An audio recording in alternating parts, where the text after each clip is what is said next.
Next machine I'm going to cover is the lat pull. This is working the muscles in your back, upper back primarily. You will get some engagement with your biceps, but primarily it's an upper back type exercise. I make my seat adjustment according to my height, or the area between my knee to my ankle. By lifting that pin or disengaging the pin, slide this up and down with the offhand.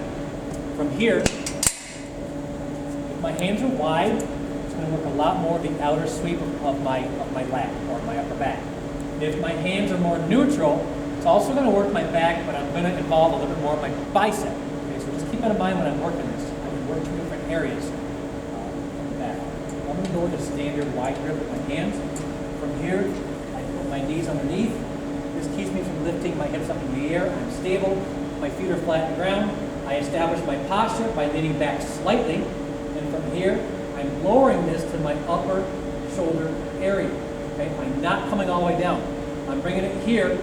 This allows me to get peak contraction of my shoulders, or my shoulder blades, my upper back. So I'm trying to bring my shoulder blades together, squeeze them together, and then release them to stretch.